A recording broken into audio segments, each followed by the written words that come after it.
Sir ನಮಸ್ತೆ. ನಮಸ್ಕಾರ. ದೇಶವಾಲಿ Kiran YouTube ಚಾನಲ್ಗೆ ನಿಮ್ಮೆಲ್ಲರಿಗೂ ಸ್ವಾಗತ. ಸರ್, ಈಗ ಶಾಂತ ಕವಿಗಳು ಅನ್ನೋಕ್ಕೆ ನಮ್ಮೂರಲ್ಲಿ ಅಂದರೆ ಹಾವೇರಿ ಜಿಲ್ಲೆ ಹಿರೇಕೆರೆ ತಾಲೂಕು ಸಾತನಹಳ್ಳಿ ಗ್ರಾಮದವರಿಂದ ಭಾಳ ಮಂದಿಗೆ ಗೊತ್ತಿದ್ದಿಲ್ಲ. ಭಾಳ ಪಠ್ಯಪುಸ್ತಕಗಳಾಗಲಿ ಅಲ್ಲಿ ಪ್ರಕಟ ಆಗೋದು ಭಾಳ ಕಮ್ಮಿ. ಅದ್ರ ಬಗ್ಗೆ ನೀವೇನು ಹೇಳಕ್ಕೆ ಇಷ್ಟಪಡ್ತೀವಿ? ಶಾಂತ ಕವಿಗಳ ಬಗ್ಗೆ ಅವರ ಅಗದಿ ಈ ಶಾಂತ ಕವಿಗಳನ್ನು ಪರಿಚಯ ಮಾಡಲಿಕ್ಕೆ ಯಾವ ಪ್ರಯತ್ನ ಸಾಹಿತ್ಯ ಲೋಕ ಸಾಂಸ್ಕೃತಿಕ ಲೋಕ ಮಾಡಬೇಕಾಗಿತ್ತು, ಅದನ್ನು ಅಷ್ಟು ಆಗಲಿಲ್ಲ. ಅದನ್ನು ಟ್ರಸ್ಟ್ ವತಿಯಿಂದ ಮಾಡಿದವರು ಹನುಮೇಶ್ ಸಕ್ರಿ ಅವರು. ಅವರೇ ಅದನ್ನ ಬಗ್ಗೆ ಹೇಳಲಿ ಅಂತ ನನ್ನ ಅಭಿಪ್ರಾಯ. ಅವರು ಹನುಮೇಶ್ ಸಕ್ರಿ, ನಾನು ಉದಯ ನಾಸಿಕ್ ಅಂತ ಹೇಳಿ, ನಾ ಹಾನಗಲ್, ಅವರು ಧಾರವಾಡಕ್ಕೆ ಇರ್ತಾರೆ. ಸರ್, ನೀವು ಶಾಂತ ಕವಿಗಳ ಮೊಮ್ಮಗ ಅಂತ ಹೇಳಿ ಮರಿ ಮೊಮ್ಮಗ ಅಂತ ಹೇಳಿ ಕೇಳ್ಪಟ್ಟಿವಿ. ತುಂಬಾ ಖುಷಿ ಆಯ್ತು ಈ ಒಂದು ವಿಚಾರನ ಕೇಳಿ. ಅದ್ರ ಬಗ್ಗೆ ನೀವೇನು ಇಷ್ಟಪಡ್ತೀವಿ ಸರ್? ಮರಿ ಮೊಮ್ಮಗ ಅಂದರೆ ಏನು ಹೇಳಬೇಕು ಅಂದರೆ, ಶಾಂತ ಕವಿಗಳು ಹುಟ್ಟಿದ್ದು 1856 ಜನವರಿ 15, ತೀರ್ಕೊಂಡಿದ್ದು ಮಾರ್ಚ್ 15, 1920, 1920. 106 ವರ್ಷ ಆದರೂ ಕೂಡ ಅವ್ರ ಬಗ್ಗೆ ಶಾಂತ ಕವಿಗಳಿಗೆ ಏನೇನು ಕಾರ್ಯಕ್ರಮಗಳು ಅವ್ರ ಬಗ್ಗೆ ಆಗಬೇಕಾಗಿತ್ತು ಯಾವುದೂ ಆಗಿಲ್ಲ. ಸ್ಟೇಟಲ್ಲಿ ರಾಜ್ಯ ಮಟ್ಟದ ಯಾವುದೂ ದತ್ತಿ ಇಲ್ಲ, ರಾಜ್ಯ ಮಟ್ಟದ ಪ್ರಶಸ್ತಿ ಇಲ್ಲ, ಅವ್ರ ಹೆಸರಲ್ಲಿ ಒಂದು ರಂಗಮಂದಿರ ಇಲ್ಲ, ಒಂದು ಸ್ಮಾರಕ ಇಲ್ಲ, ಏನೂ ಇಲ್ಲ. ಇದ್ದಾಗ ನಾನು ಅದನ್ನೇ ಅವ್ರ ಬಗ್ಗೆ ಏನಾನ ಮಾಡಬೇಕು ಅಂತ ಅವ್ರ ವಂಶದನಾಗಿ ಅವ್ರ ಮರಿ ಮೊಮ್ಮಗನಾಗಿ ನಾನು ಏನಾನ ಸಾಧನೆ ಮಾಡಬೇಕು, ಅವ್ರ ಹೆಸರು ಮುಂದೆ ತರಬೇಕು ಅಂದರೆ 2019ರಲ್ಲಿ ನಾನು ಧಾರವಾಡದೊಂದು ಟ್ರಸ್ಟ್ ಓಪನ್ ಮಾಡಿದೆ. ನಾನು ಮುಂಚೆ ಸರ್ವಿಸಲ್ಲಿದ್ದು ರಿಟೈರ್ಡ್ ಆದಮೇಲೆ ನನ್ನ ಸ್ವಂತ ನಮ್ಮ ಫ್ಯಾಮಿಲಿ ಟ್ರಸ್ಟ್ ಮಾಡಿಕೊಂಡು ನಮ್ಮ ಇದರಿಂದ ಅದನ್ನು ಸ್ಥಾಪನೆ ಮಾಡಿಕೊಂಡು ನಾನು ಕೈಲಾದಷ್ಟು ಪ್ರತಿ ವರ್ಷ ನಾಟಕೋತ್ಸವ ಮಾಡಿಸ್ತಾ ಇದ್ದೀನಿ. ಸಾಹಿತ್ಯಿಕ ಕಾರ್ಯಕ್ರಮಗಳು, ಸಾಂಸ್ಕೃತಿಕ ಕಾರ್ಯಕ್ರಮ, ಈ ಥರ ಶಿಬಿರ ಇದೆ, ಫಸ್ಟ್ ಟೈಮ್ ಮಾಡಿಸ್ತಾ ಇದ್ದೀನಿ. ಹಾಗಾಗಿ ಮತ್ತು ಕೆಲವೊಂದು ಬೇರೆ ಬೇರೆ ಕಡೆ ಒಂದು 2024ರಲ್ಲಿ ಇಡೀ ರಾಜ್ಯದಲ್ಲಿ 16 ಕಡೆ ಆಧುನಿಕ ಕನ್ನಡ ರಂಗಭೂಮಿ ದಿನ ಅಂತ ನವೆಂಬರ್ 14 ಮಾಡೋದು. ನವೆಂಬರ್ 14 ಯಾಕೆ ಅಂದರೆ ಅವತ್ತು ನವೆಂಬರ್ 14, 1877ರಲ್ಲಿ ಗದಗ್ನಲ್ಲಿ ಶಾಂತ ಕವಿಗಳು ಮೊದಲ ನಾಟಕ ಕೃಚಾರಣನ ಪ್ರದರ್ಶನಗೊಂಡ್ರು ಆಗಿದ್ದು. ಯಾವುದು ಅಂದರೆ ಕೃತಪುರ ವೀರನಾರಾಯಣ ಪ್ರಸಾದಿತ ಕೃತಪುರ ನಾಟಕ ಮಂಡಳಿ ಅಂತ ಸ್ಥಾಪನೆ ಆಗಿದ್ದು ಅವತ್ತು, ಆ ಡೇಟು. ಅದಕ್ಕೆ ಕನ್ನಡ ರಂಗಭೂಮಿ ಉದಯ ದಿನ ಆಯಿತು ಅಂತೇಳಿ ನಾನು ಮಾಡ್ತಾಯಿದ್ದೆ. ಸರ್ಕಾರ ಮಾಡಬೇಕು, ಅದು ಮಾಡಿಲ್ಲ, ನಾವು ಮಾಡ್ತಾ ಇದ್ದೀನಿ. ಸರ್ಕಾರಕ್ಕೆ ಅದು ಪ್ರಸ್ತಾವನೆ ಕೊಡಬೇಕು ಅಂತ ನಡೆದಿದೆ. ನಾನು ಮಾಡ್ತಾ ಇದ್ದೀನಿ, ಪ್ರಯತ್ನ ಮಾಡ್ತಾ ಇದ್ದೀವಿ. ಮತ್ತು ಅವರ ಸಹಕಾರ ಬೇಕು. ಅವರೊಂದು ಪ್ರಯತ್ನ ನಡೆದಿದೆ. ನೀವು ಅಜ್ಜಾರನ್ನ ನೋಡಿದ್ರೆ ಸರ್? ಇಲ್ಲ, ನನಗೆ 60, ಅವ್ರು ತೀರ್ಕೊಂಡು 106 ವರ್ಷ ಆಗಿದೆ. ನನಗೀಗ 65 ವರ್ಷ. 40 ವರ್ಷ ಆಯಿತು. ಇಲ್ಲ, ನನ್ನ ತಂದೆ ನೋಡಿಲ್ಲ. ಹೌದು ಸರ್, ನಮ್ಮ ತಂದೆನೇ ನೋಡಿಲ್ಲ. ನಾನಂತೂ ನೋಡೋಕ್ಕೆ ಅದೇ ಮನೆತನದವರಾಗಿ ಅವ್ರನ್ನೆಲ್ಲ ಕೇಳ್ಕೊತ ಬಂದಿದ್ದೀರಿ. ಅವ್ರ ಬಗ್ಗೆ ಎಲ್ಲ ಇನ್ನೂ ಹೆಚ್ಚಿನ ಮಾಹಿತಿ ಹೇಳಬೇಕಂದ್ರೆ ಅವ್ರ ಬಗ್ಗೆ ಏನು ಹೆಚ್ಚಿನ ಮಾಹಿತಿ ಇಲ್ಲ. ಅವರು ಶಾಂತ ಕವಿಗಳು ಏನಂದರೆ, ಅವರು ಶಾಲಾ ಶಿಕ್ಷಕರಾಗಿದ್ರು ಕೂಡ ಅವ್ರ ಉದ್ದೇಶ ಕನ್ನಡ, ಬರೀ ಕನ್ನಡ ಅಂದರೆ ಕನ್ನಡ ಭಾಷೆ ಬಗ್ಗೆ ಅಭಿಮಾನ ಬೆಳೆಸಿಕೊಂಡು. ಆವಾಗ ಮರಾಠಿ ಭಾಳ ನಮ್ಮ ಉತ್ತರ ಕರ್ನಾಟಕ ಅಂದರೆ ದಕ್ಷಿಣ ಮಹಾರಾಷ್ಟ್ರ ಅಂತ ಅವಾಗ ಹೆಸರು. ಅದಕ್ಕೆ ನಾವು ಎಲ್ಲರೂ ಮರಾಠಿ ಇದ್ದಾಗ ಅವ್ರಿಗೂ ಮರಾಠಿ ದ್ವೇಷ ಮಾಡಲಿಲ್ಲ. ಕನ್ನಡಿಗರಲ್ಲಿ ಕನ್ನಡ ಅಭಿಮಾನ ಬೆಳೆಸಬೇಕು ಅಂತ ಕೀರ್ತನೆಗಳು ಮಾಡಿದ್ರು, ನಾಟಕ. ಈಗ ಇಮಿಡಿಯೇಟ್ ಅವಾಗ ಏನು, ಅವಾಗ ಜನರಿಗೆ ತಲುಪಬೇಕು ಅಂದಾಗ ಹೆಚ್ಚು ವಿದ್ಯೆ ಇರಲಿಲ್ಲ. ಅವಾಗ ಯಾವುದೋ ಮನೋರಂಜನೆ ಮೂಲಕ ಹೋಗಬೇಕು ಅಂದಾಗ ಮೇನ್ ಸಿಕ್ಕಿದ್ದವ್ರಿಗೆ ರಂಗಭೂಮಿ, ನಾಟಕದ ಮೂಲಕ ಕನ್ನಡಿಗರಲ್ಲಿ ಜಾಗೃತಿ, ಕನ್ನಡಾಭಿಮಾನ ಬೆಳೆಸಬೇಕು ಅಂತ ಪ್ರಯತ್ನ ಮಾಡಿದ್ರು. ಬರೀ ನಾಟಕನೇ ಮಾಡಲಿಲ್ಲ, ಅನುವಾದ ಕೃತಿಯನ್ನು ರಚಿಸಿದ್ದಾರೆ, ಕೀರ್ತನೆ ಮಾಡಿದ್ದಾರೆ.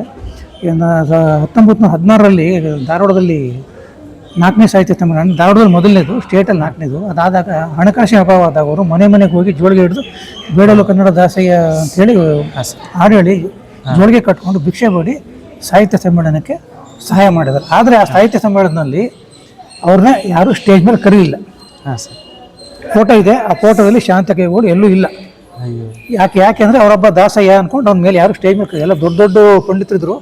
ಇವರು ಅವತಾರ ನೋಡಿ ಅವ್ರು ಯಾರು ಕರೆದಿಲ್ಲ. ಅದು ಅವಾಗಿಂದ ಪಾಪ ಅವರು. ಇನ್ನೊಂದೇನಂದರೆ ಸ್ವಲ್ಪ ಅವರು ಈ ಆ ಕಾಲದಲ್ಲಿ ಕೆಲವೊಂದು ಹೇಳಬೇಕು ಗೊತ್ತಿಲ್ಲ, ಮಡಿವಂತಿಕೆ ಆ ಕಾಲದಲ್ಲಿ ಇದ್ದ ಒಂದು ಬ್ರಾಹ್ಮಣ ಇದರಲ್ಲಿ ಮಡಿವಂತಿಕೆಯಲ್ಲಿ ಇವ್ರು ಮಾಡೋ ನಾಟಕಗಳು ಮತ್ತು ಇವರು ಜನರು ಅವರ ಸೋಷಲಿಸ್ಟರ ಎಲ್ಲ ಕಡೆ ಜನರು ಎಲ್ಲರ ಹತ್ರ ಮಿಕ್ಸ್ ಆಗ್ತಾ ಇದ್ರು. ಅದು ಈ ಕೆಲವೊಂದು ಮಡಿಯುವಂಥವ್ರಿಗೆ ಇಷ್ಟ ಆಗಲಿಲ್ಲ, ದೂರ ಇಟ್ಬಿಟ್ರು ಅವರು.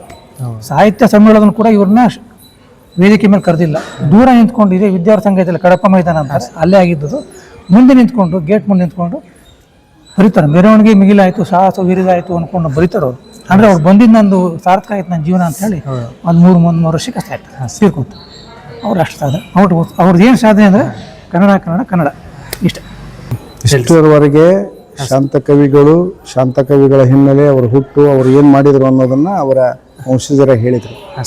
ಆದರೆ ಶಾಂತ ಕವಿಗಳು ಪ್ರಚಾರಕ್ಕಾಗಿ ಯಾವ ಕೆಲಸವನ್ನು ಮಾಡಲಿಲ್ಲ. ಒಂದನೇದ್ದು ಅವರ ಕನ್ನಡ ಅನ್ನೋ ಅಭಿಮಾನ ಏನಿತ್ತಲ್ಲ ಅದು ಸುಪ್ತವಾಗಿತ್ತು, ಅದನ್ನು ಎಚ್ಚರಗೊಳಿಸುವ ಕೆಲಸವನ್ನು ಮಾಡಿದರು. ಈಗ ಅವರಾಗಲೇ ಹೇಳಿದಂತೆ ಮುಂಬೈ ಕರ್ನಾಟಕ ಇದೆ ಈ ಪ್ರದೇಶಗಳೆಲ್ಲ. ಈ ಮುಂಬೈ ಕರ್ನಾಟಕದಲ್ಲಿ ಏನಿತ್ತು ಅಂದ್ರೆ ಎಲ್ಲರೂ ಮರಾಠಿಯನ್ನು ತಮ್ಮ ನಿತ್ಯ ಜೀವನದೊಳಗೆ ಸಹಜವಾಗಿ ರೂಢಿಸ್ಕೊಂಡ್ಬಿಟ್ಟಿದ್ರು. ಅದನ್ನು ದ್ವೇಷಿಸದೆ, ಆ ಮರಾಠಿಯನ್ನು ದ್ವೇಷಿಸದೆ ಕನ್ನಡದ ಮೂಲಕ ಅದನ್ನು ಎಚ್ಚರಿಸಿಗೊಳಿಸುವ ಕೆಲಸವನ್ನು ಅವರು ಮಾಡಬೇಕಾಗಿತ್ತು. ಅದಕ್ಕೆ ಹತ್ತಿರವಾದಂಥ ಮಾಧ್ಯಮ ಯಾವುದು ಅಂದ್ರೆ ದೃಶ್ಯ ಮಾಧ್ಯಮ.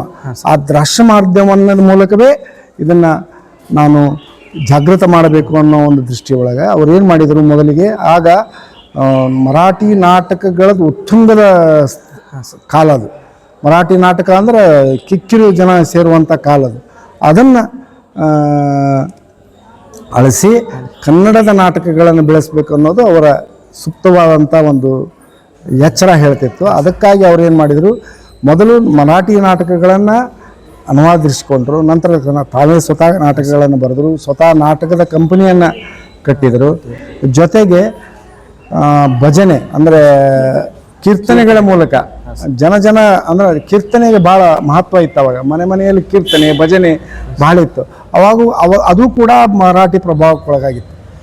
ಆ ಒಂದು ದೃಷ್ಟಿ ಒಳಗೆ ಶಾಂತಕವಿಗಳು ಆ ಸಂದರ್ಭದೊಳಗೆ ಕನ್ನಡಿಗರನ್ನು ಎಚ್ಚರಿಸುವ ಕೆಲಸ ಮಾಡಿದರು.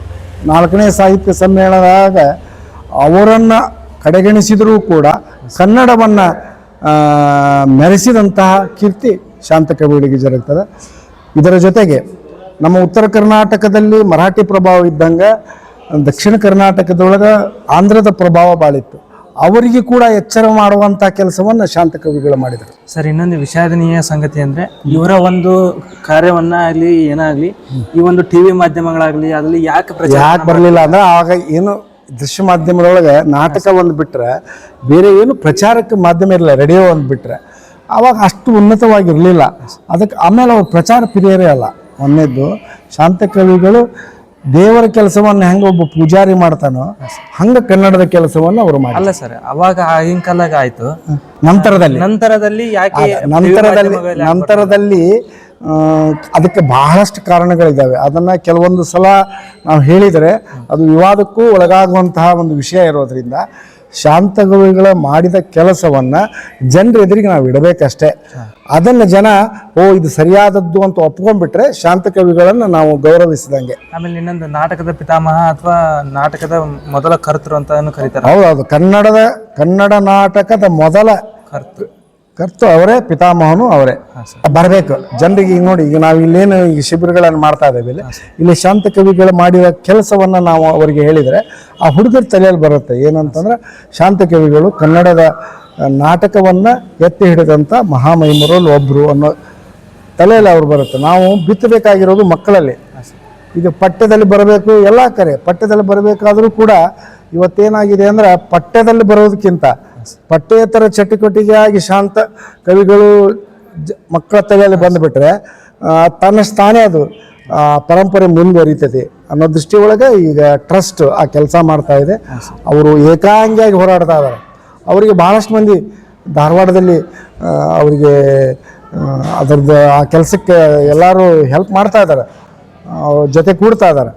ನಾಟಕೋತ್ಸವ ಕೂಡ ರಂಗಾಯಣದ ಕೆಲವರೆಲ್ಲ ಅವ್ರ ಜೊತೆ ಕೂಡ್ಕೊಂಡಿದ್ದಾರೆ. ಒಳ್ಳೆ ಕೆಲಸ ಆಗ್ತಾ ಇದೆ. ನಾವೇನು ಮಾಡಬೇಕಂದ್ರೆ ಆಗದೇ ಇರೋದನ್ನು ಹೇಳ್ಕೊಳ್ಳೋದಕ್ಕಿಂತ ಆಗುವ ಕೆಲಸ ಕಡೆ ಹೆಚ್ಚು ಲಕ್ಷ್ಯ ಕೊಟ್ಟರೆ, ಅಂದರೆ ಸಕಾರಾತ್ಮಕವಾಗಿ ನಾವು ಇದರೊಳಗೆ ತೊಡ್ಕೊಂಡ್ರೆ ಶಾಂತಕವಿಗಳ ಹೆಸರು ಉಳಿಸ್ಲಿಕ್ಕೆ ಏನು. ಆಮೇಲೆ ಅವರ ನಾಟಕವನ್ನು ರಂಗಶಂಕರದಲ್ಲಾಗಲಿ ಎಷ್ಟು ಸರಿ ಪ್ರದರ್ಶನ ಮಾಡಿದ್ದಾರೆ? ಆ ಒಂದು ರಂಗಶಂಕರದಲ್ಲಿ ಒಂದು 2-3 ಪ್ರಯೋಗಗಳಾಗಿರಬೇಕು.